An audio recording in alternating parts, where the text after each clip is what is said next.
केवल प्रभु का नाम रूप लीला धाम सत्य है और सब मायाकृत है। कोई आज नष्ट होगा, कोई कल, कोई परसों, लेकिन मरना सबको है, नष्ट सब कुछ होगा।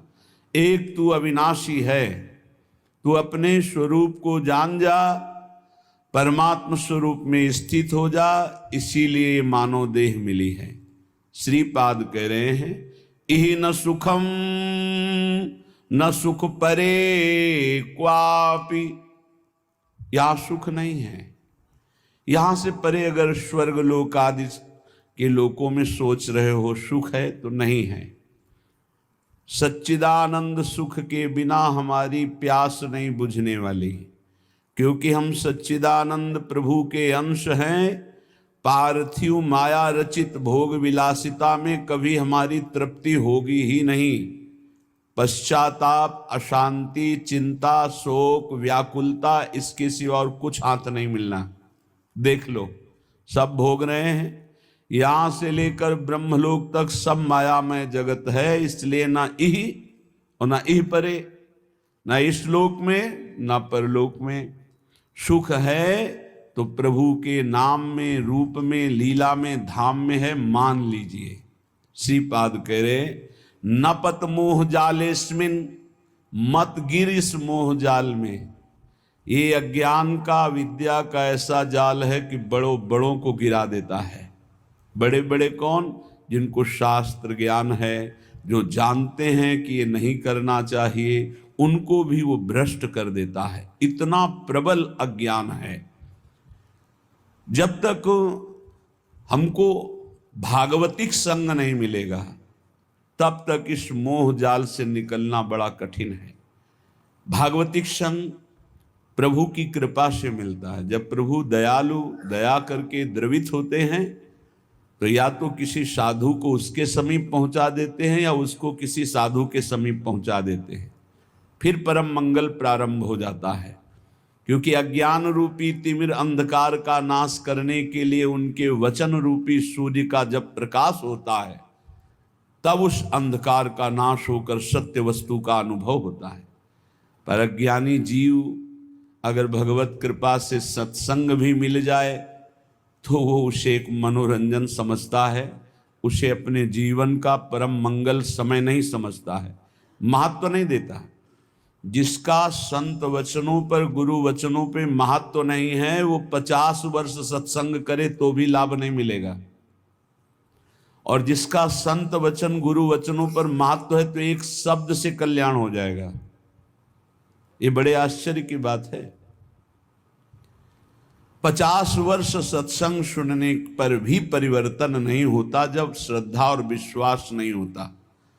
भवानी शंकरो वंदे श्रद्धा विश्वास रूपिणो।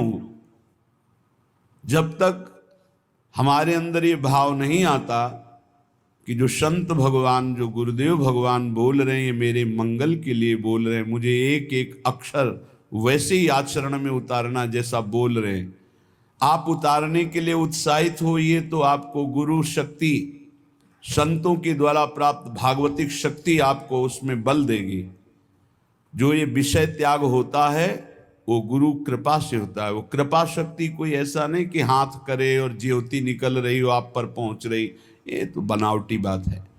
वो अंदर से होता है। हृदय शीतल हुआ और आपके पास पहुंच गई और आपने विचार किया कि मैं आज से ये असत कार्य नहीं करूंगा, तो वो शक्ति आपको साथ देगी। जब छल कपट रहित होकर विश्वास,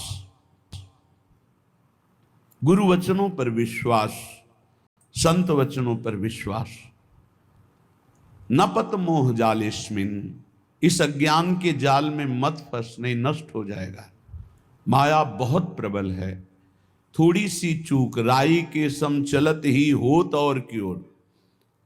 राई के दाने के बराबर यदि मार्ग से थोड़ा कदम अलग हो जाए तो मार्ग बदल जाएगा। श्री ध्रुवदास जी कहते हैं, कठिन है रसिक अनन्यता। ये जो रस भाव में चलना है बड़ा कठिन है। ये केवल गुरुदेव के चरण चिन्हों का दर्शन करते हुए उसी मार्ग में चले चलो तो बढ़ते जाओगे। इधर उधर देखा तो इतना लुभावनापन है कि छोड़ दोगे वो मार्ग और उस लुभावनेपन की माया की वाटिका में मनोरंजन करने लगोगे। इसलिए श्रीपाद कह रहे हैं न पत मोह जालेस्मिन, इस अज्ञान के जाल में मत फंसो। अनुदिनम परमानंदो वृंदावनम ही समाश्रयाद्यैव, जहां नित्य परमानंद की वर्षा होती है, प्रिया प्रीतम प्रेम रस की वर्षा करते हैं, ऐसे वृंदावन का आश्रय लो, ऐसे वृंदावन का वास स्वीकार करो, रसिकों का संग करो, उनकी आज्ञा के अनुसार चलो, बस जीवन मंगलमय हो गया। पर कुमार्गगामी मन ये बात नहीं मानता, उसको मनमानी करने में अच्छा मिलता है। जो कुमार्गगामी मन होता है उसको मनमानी करने में सुख की अनुभूति होती है और आज्ञा पर चलने पर दुख की अनुभूति होती है। यही विपरीतता है। ये मार्ग विपरीत बुद्धि से नहीं चला जाता, अनुकूल बुद्धि। श्री कृष्ण अनुकूलेन प्रतिकूलस्य वर्जनम, प्रतिकूलस्य विसर्जनम। रोको, वर्जन करो, रोको अपने मन को प्रतिकूल जाने से, त्याग दो उन बातों को जो आज्ञा के विपरीत है। तभी आप अध्यात्म की ऊंचाई पर चढ़ सकते हैं, पर नहीं